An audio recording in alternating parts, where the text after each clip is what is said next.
मैं अपने तमाम पाकिस्तानियों और सुनने वालों के नोटिस में एक चीज़ लेके आना चाहता हूँ, और ख़ास तौर पर पाकिस्तानियों के, कि आपने 75 साल पीछे जाके नज़र दौड़ानी है कि इस वक्त जो भी सियासी जमातें आपके इर्द गिर्द मौजूद हैं, या दीनी जमातें ख़ास तौर पर जो सियासत करती हैं, उनमें से कौन कौन सी थी।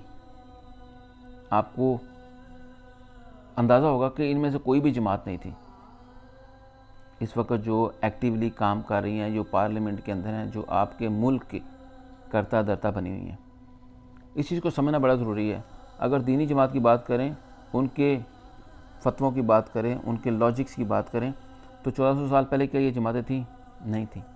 इनके बिना भी दीन मुकम्मल था, इस्लाम मुकम्मल था। इनके बगैर भी है, आज भी है, आज भी हो सकता है इनके बगैर भी। तो बात समझाने वाली ये है कि इन सब को, दीनी जमातें हों या आपकी सियासी जमातें हों, इनको कुछ ख़ास मकसद के लिए बनाया गया हुआ है। जिसको चाहा जाता है चुप करा दिया जाता है, और जिसको चाहते हैं उसको उछाल के हड़तालों पर लगा देते हैं कि जाओ हड़तालें करो, शोर शराबा करो, तोड़ फोड़ करो, लोगों को बहकाओ, और जब मकसद पूरा हो जाता है उनको बिठा देते हैं पैसे दे के।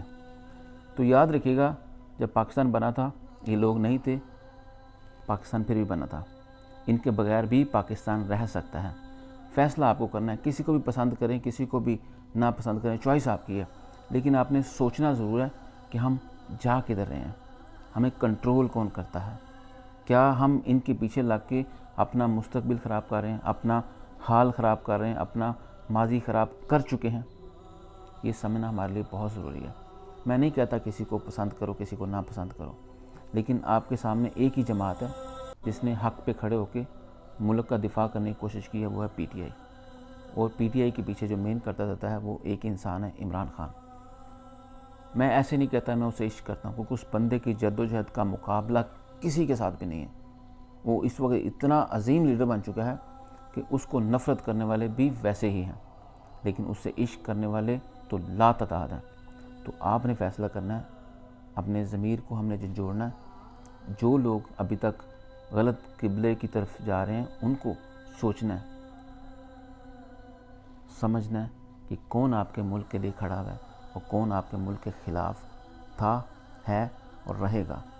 उनको आपने ख़त्म करना है, ताकि आपका मुल्क आपके बच्चों के हवाले जब किया जाए तो एक साफ़ सुथरे हालत में किया जाए। आपको समझ आ गई मैं क्या बात कर रहा हूँ? सपोर्ट करें उसको जो आपके ज़मीर की बात करता है। अपना ख्याल रखिए।